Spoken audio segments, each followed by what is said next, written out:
is the Front Page Saturday Town Hall edition. And our topic today, what's all that other stuff on my ballot? We're going down the ballot to those city measures and, county measures, the boards.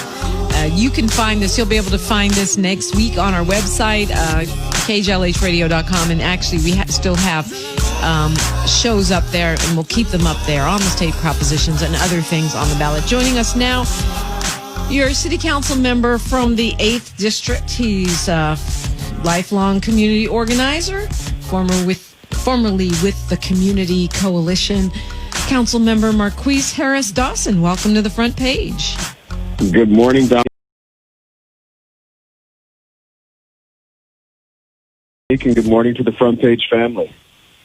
Yay, it's great to have you on. And even though it's 9 days until Election Day, and I'm sure you're super busy. Yeah, no, this is definitely crunch time. Just time to get it on. Indeed. And, we tried to go in the weeds about some of these city measures, but we ended up running out of time before the county measure, J, which is super important. So let's start there.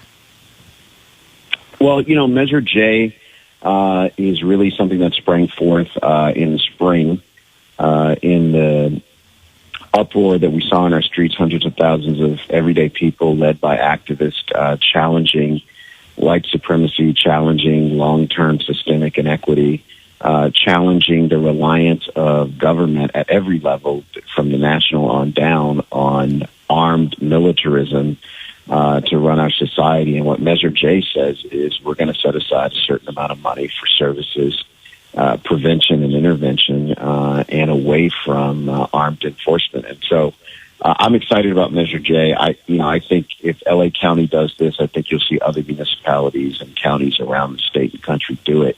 I think it'll be the beginning of turning back the clock on what some people feel, frankly, is can at times feel like a police state.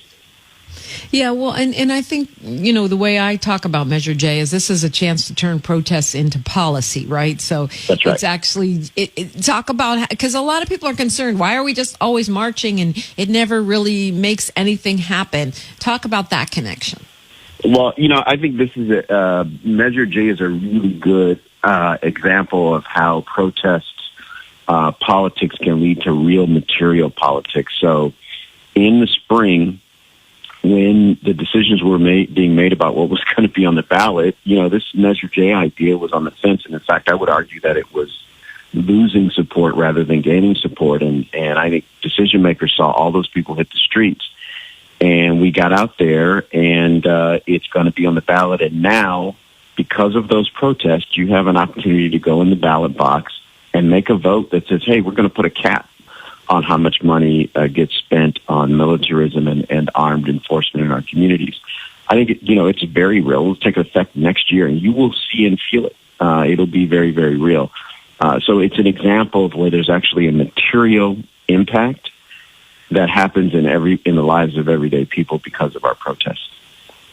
And that, of course, is a yes, just for the record. Yes, absolutely. Because it gets confusing. It was like, what were they saying about Jay? Was it a yes or no? Yeah, reimagine LA County. That's something we're doing. Yeah. And that should the reimagine word maybe could tip you off when you get in the ballot box. Yes, what else? And I think it's, if you, on average, every city and county spends at least 55% of their resources on armed enforcement. And the only way we'll back away from that is if the voters say to the government, no, you can't do that. You've got to do it another way. Yeah. Okay. And I think, Measure J is kind of like a good starter kit, like a training wheels, because this, for people that are worried about defunding the police, this doesn't do that. I mean, it's really coming from discretionary funds, right? Right. That's right.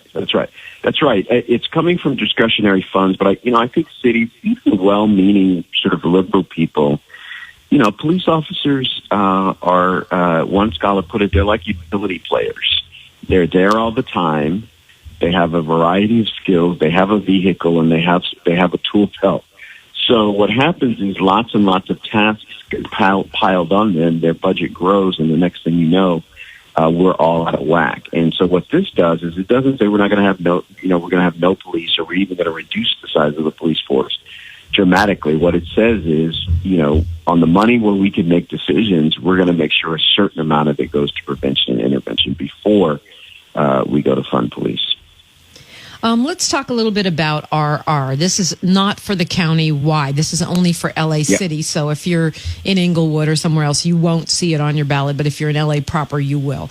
Tell me, this is about schools, right? Yeah, so RR is a follow-up for the measure that we had following the teacher strike.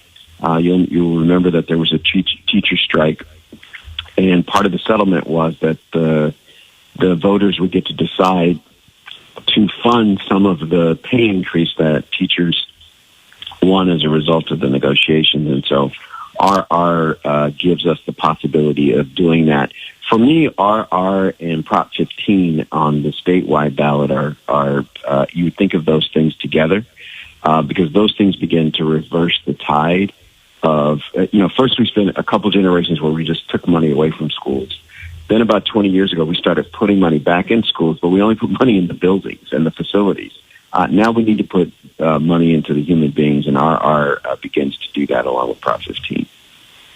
Which is also a yes, by the way. I mean, and I think there's a lot of confusion around Prop 15. And, I know we said we were going to try to stick to city, but I think Prop 15, people are scared that it's going to make their individual property taxes go up. And there's a lot of dishonest commercials on the air right now. So I think, if you could speak on that just a bit, it would be good. Yeah, I think, look, the big money is all against Prop 15. That, for me, that's kind of a way that, I know that I'm for it if they're all coming out telling you no. If I see a commercial that's paid for by Chevron, the Disney Corporation, and another oil company, I know that I should probably look into that because they might not be on my side. And that's what you see with Prop 15. What Prop 15 does is it closes a loophole that big corporations have been doing to avoid paying property taxes. So, you take Disneyland, they're paying the same property. They're paying property taxes based on a 1979 land valuation. As opposed to you and me, we're paying property taxes based on the time when we bought our house. And so in some cases, the amount we're paying per square foot as homeowners in places like South LA and Inglewood and, Gardena and Compton, we're paying more per square foot property taxes than Disneyland's paying. Warren Buffett, the very famous billionaire, indicated that he paid less property tax on his mansion in Malibu overlooking the water than he paid on a 4-unit apartment building in downtown Kansas City. That's amazing. So, it's incredible. But it's because of these loopholes. Prop 15 closes that. There is a $3 million cap on it. So if your property is valued for $3 million or less, it's not impacted at all by Prop 15.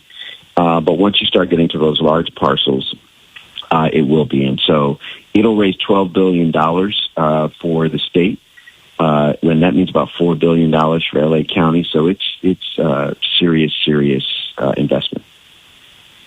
All right, so that's a yes. And look, this is me speaking, not the council member, but when you see those commercials that say, oh, this is going to open the door for them raising your individual property tax, they're lying. There is nothing in 15 about this. That's just straight BS. And that's the problem with these commercials. They can say anything they want. Yeah, and I would just remind people, because it wasn't that long ago, remember we were raising the minimum wage to $15 an hour. All these businesses are going to lose. We're going to lose all these businesses, and they're going to move, and they're going to shut down, and people aren't going to have jobs. Just, it didn't materialize over that, and it's not going to materialize over this. Yeah, that's true. It's like the refrains that they say over and over again. Going to Kima Suye. I hope I'm saying that, from Los Angeles. Good morning, Kima Suye. Kimasue, Dominique. Kimasue. Okay, well, that's me. Okay, sorry. All right. Kimasue. Listen, I'm still confused. Is it a yes on RR? Yeah. Okay, because I got this sample that said no. I said, wait a minute. You got to watch these samples, too. And they try to give themselves names that make it sound like something you should agree with. Right, Black but people this is who for want Maxine. Well, see, I don't know. This is just a sample ballot that I got in the mail. Okay, let's move on. Well, we're going with RR. Yeah. Mm-hmm. Okay, I know 15 is yes. Yes. And 16 is yes. 16 is hell yes. Okay. Yeah. Okay, now the 22. Okay, we're not talking about the state. You need to go to kjlhradio.com. We have done a bunch of conversations about state propositions. We're talking about the city and the county today. Or you can go to YouTube, Radio Free TV. Actually, people have bullied me into putting up my cheat sheet, so I'm going to do that. But good. I was going to come down to Dorsey today and see you. Oh, yeah, that's good, too. 10:15. Okay, thank you so much. Okay. Kimasue. I'm sorry for messing up your name. You want to comment on anything she said, Councilmember Harris-Dawson? No, I do think you're right. You really have to watch the slates. And if you're going to use a slate, just look at the bottom and see who's paying for it. And that should, generally speaking, that tells you everything that you need to know. If your slate is being paid for by some industry group that you've never heard of, I'd be very worried about that. Certainly if it's being paid for by a corporation, you want to be worried about that. Some of them are paid for by labor unions and other types of associations or community groups have slates. But you can see who's paying for it, and that gives you an idea of what the positions will be.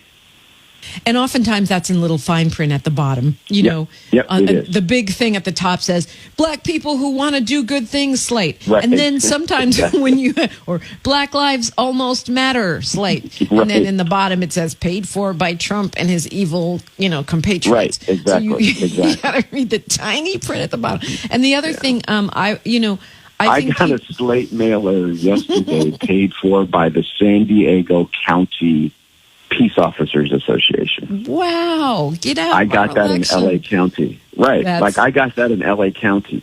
I mean, I live right here in the 8th district in LA. So you have to be very, very careful about these slates. Yeah, it's a great point. And the other thing is when someone trusted like Congresswoman Maxine Waters, who we love, or someone like that has a slate that disagrees with another slate. And I do see that. Sometimes you have different people that you love that have different opinions on a measure. That's not the end of the world. That's just normal. Yeah. All you have to do is I'd go compare to a couple of other things. I'd maybe go look at the Courage campaign. I'd see what the LA Democratic Party says and that kind of thing. What about you, council member?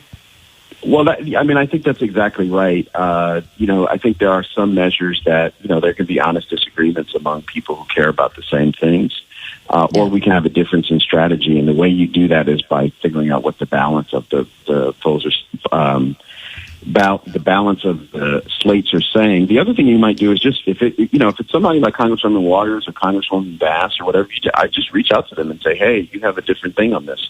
Talk to us about it. There you and go. A lot of times we're happy to do that. Yeah. Okay. Let's go to who do we have calling us? Damian Good. Is this Damian Goodman? No. Yes, it is. Okay, make it short because we're almost at the end of the show, sir. I know you're a guest on this show all the time, so it's not really fair for you to be calling late. It's always good to be with the Front Page family. Thank you, Dominique. I'm actually in the car headed down to the Yes on Prop 16 and a rally at Dorsey. I just want to call because speaking of Trump's crony friends, the council members unfortunately been silent about the Trump push. Okay, so we're not going to do that right now. I mean, I don't know if Council Member Marqueece Harris-Dawson wants to engage with you on this. Like to because it's not our topic today, and it's kind of a bit of an ambush. So I'm not really feeling that, but I don't know how the council member feels about it. Well, he will live work, but he won't be. Okay, hold on. We got to find ways to reach. There isn't enough time to do this topic justice. I'm happy to come back to the Front Page and do this, but suffice it to say, the Baldwin Hills Crenshaw Mall is very, very important. It affects us for generations to come, and so we got to make sure we get it right. And I want to be disciplined in our approach and make sure that we protect our community first, and then we use it to create the kind of opportunities we all deserve. And so, I'm very proud of what Downtown Crenshaw and group has done so far. I also recognize that there are other opportunities out there, and so we got to take a look at it. But what you won't see me doing is putting out slogan or trying to figure out the Baldwin Hills Mall on Twitter or Facebook. Damian, I hope that you guys would come on. That would be a powerhouse show. I'd love to hear that, and maybe some other folks with other ideas. And certainly, we have a limited time here. That's not our topic, so I don't want to go down that road. I appreciate your commenting on it, council member, and good, Damian. I'm not sure if you're still there, but I appreciate all that you do as well. Just a few minutes left here. We said we were going to focus on city measures. We've talked about RR, which is education. That's a yes. We talked about J, which is a county-wide measure. And is there anything either from any other city or anything else statewide that you want to comment on while we have you? No, I think this ballot has got plenty on it to add things. Again, I think you cannot underestimate the importance of RR, especially as we go into this next fiscal year. We just got a report yesterday that the city is $600 million down. The prediction was that we're going to be $400 million for the whole year. We're not even through half the year, and we're $600 million down. And that shows up in very real ways in our neighborhoods. If we're down $600 million at the city of Los Angeles, our school district is down as well. And so they're going to need all the help they can get. They've got to not only bring the kids back, but they got to do it in a way that's going to be safe. They got some of these classrooms are going to have to reduce classroom size in many cases, and then in other cases they're going to have to reformat how these classes are built and how students sit and how close they sit together and all that. And so there's a lot coming at us in the future. And so when you see these revenue measures, just remember the situation that we're going to be in going to next year. All right. Well, Councilmember Marqueece Harris-Dawson, I really appreciate having you on the show today. And thanks for all that you're doing in the community. And I hope that we can get together and have a conversation about what's happening at the Crenshaw Mall. For me, it's been back burner because I'm, really focused on this election. But certainly, as you said, it is a hub of our community, and we don't want it to, become a problem. Yes. No, that's right. And it's an opportunity, and we want to realize that opportunity for us and the generations to come. So I'd be excited to do that. If you want to learn more about what Damian Goodman is doing, you can go to downtowncrenshaw.org or .com, one or the other.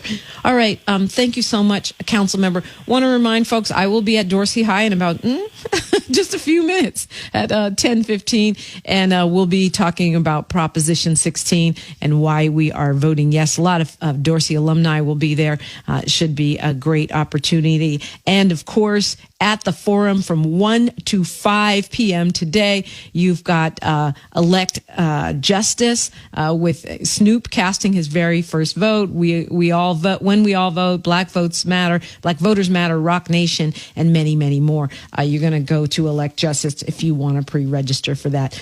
I want to thank Kelly Hawkins for her help on today's show. I want to thank the amazing Roland Bynum for all that he does and his great music. And, of course, want to let you know that Guy Black is up next with the Battle Royale. I will see you Monday morning. Thank you so much for tuning in to the Front Page Saturday Town Hall Edition. Until next time, Radio Free Family, vote, vote, vote, one love.